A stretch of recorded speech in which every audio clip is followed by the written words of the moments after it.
O homem mais procurado do mundo acaba de ser eliminado. Forças militares mexicanas executaram uma operação cirúrgica no estado de Jalisco e abateram Nemesio Rubén Oseguera Cervantes, o temido El Mencho, líder supremo do cartel Jalisco Nueva Generación. Em questão de horas, o México entrou em colapso parcial.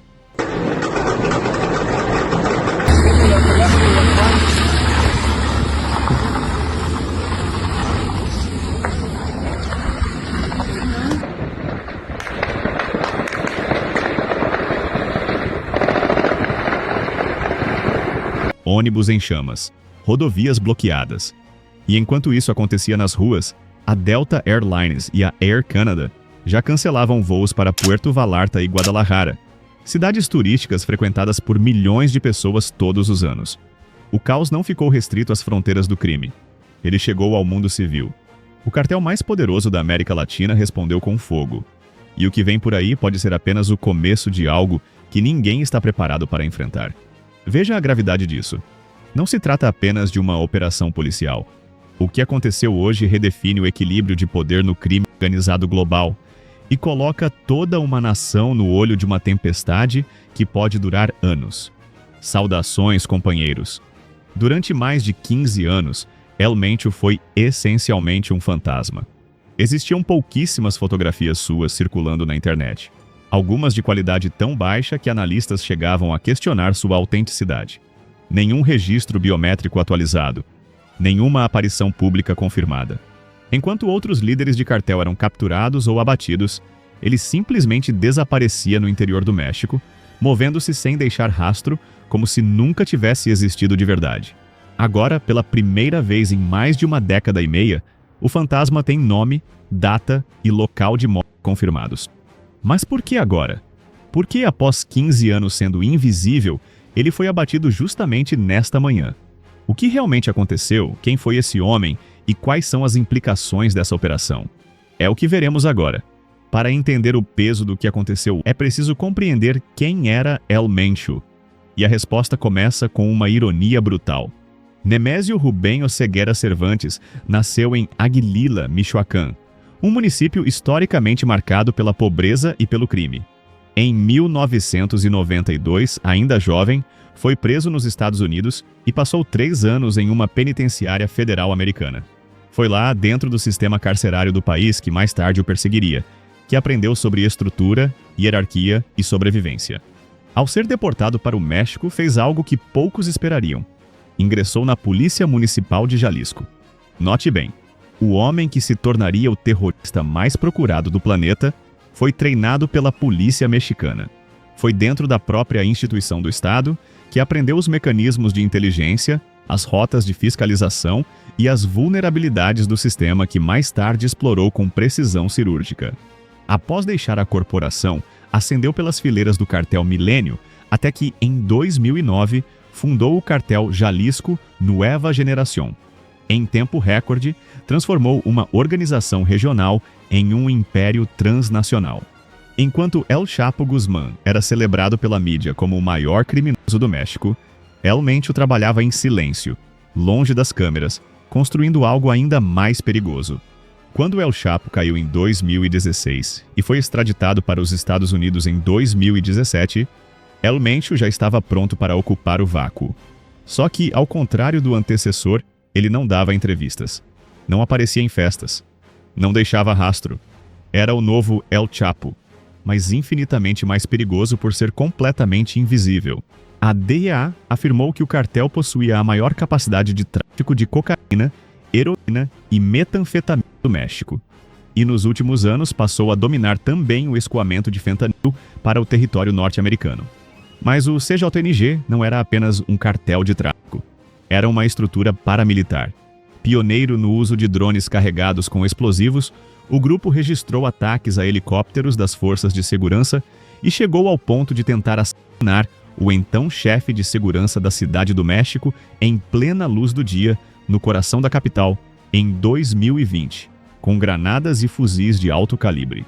Sua presença foi detectada nos 50 estados americanos, onde distribuía toneladas de entorpecentes anualmente.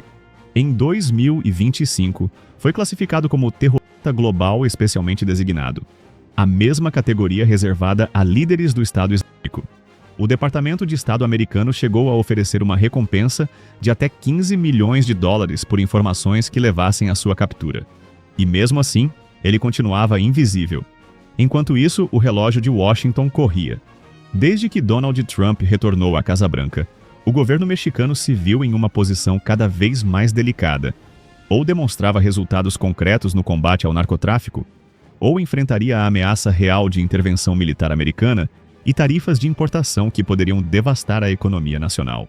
Em fevereiro de 2025, a administração Trump classificou formalmente o CJNG como organização terrorista estrangeira, elevando a pressão diplomática a um nível sem precedentes. E aqui está o elemento que a mídia comum raramente detalha. Em janeiro de 2026, Estados Unidos e México criaram em conjunto a Força-Tarefa Interagencial Conjunta de Contra-Terrorismo ao Cartel, uma estrutura de inteligência bilateral, operando nos bastidores, com acesso a dados de satélite, interceptações de comunicação e monitoramento em tempo real. Foi esse aparato que começou a fechar o cerco em torno do fantasma. Some a isso outro fator de urgência. Jalisco está prevista para sediar 4 partidas da Copa do Mundo de 2026, em junho. O mundo inteiro chegará ao México em poucos meses. E o estado que vai receber esse fluxo de milhões de pessoas acabou de entrar em código vermelho. O relógio não estava apenas correndo, estava prestes a explodir. A presidente Claudia Sheinbaum, que havia demonstrado ceticismo em relação à chamada estratégia de decadação, se viu diante de uma equação que não podia mais ignorar. A pressão era simultânea. Washington de um lado, a opinião pública interna de outro e o calendário da Copa batendo a porta. Foi nesse contexto que, nesta manhã de domingo, forças de múltiplos ramos das Forças Armadas mexicanas convergiram para Tapalpa, uma cidade a aproximadamente 2 horas ao sudoeste de Guadalajara. A operação teve início com seu objetivo declarado de captura. O que se seguiu foi um confronto armado de alta intensidade. 4 membros do cartel foram mortos diretamente na ação. Outros 3 foram presos. 3 militares ficaram feridos e foram hospitalizados. El Mencho saiu do confronto gravemente ferido. A resistência foi tão brutal que a eliminação tornou-se inevitável.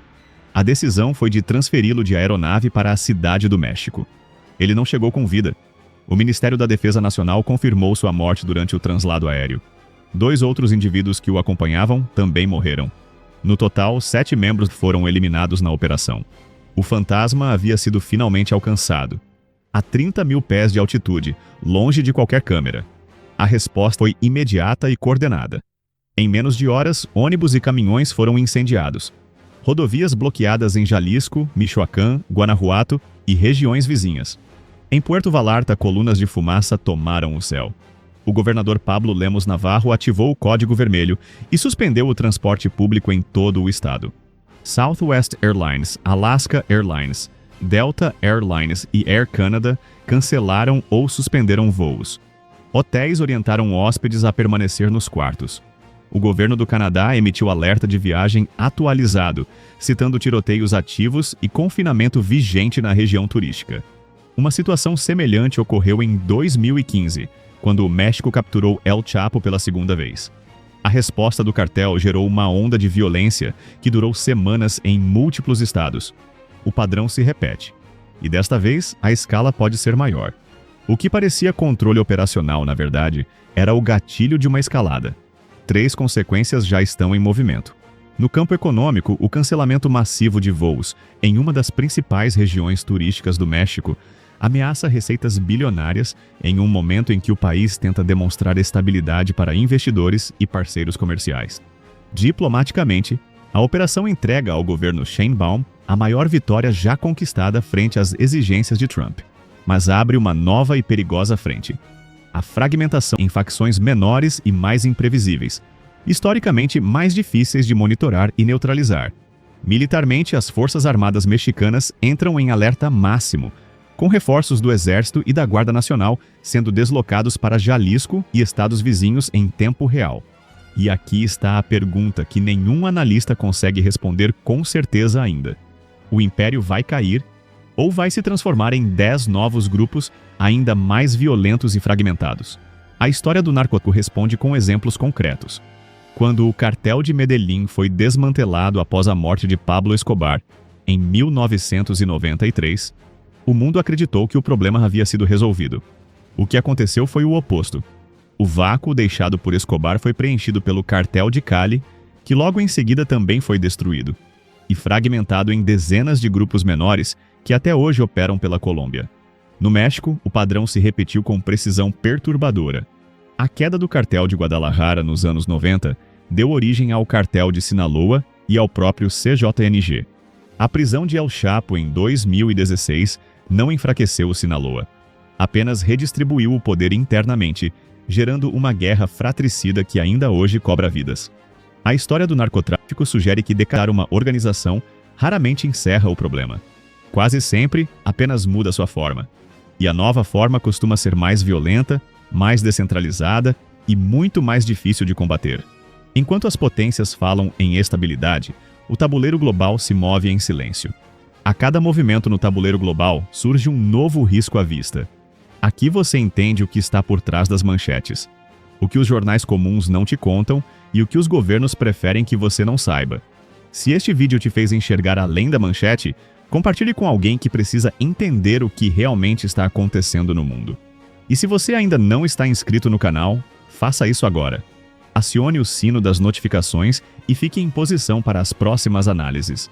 Mantenha-se em posição e fique em alerta permanente.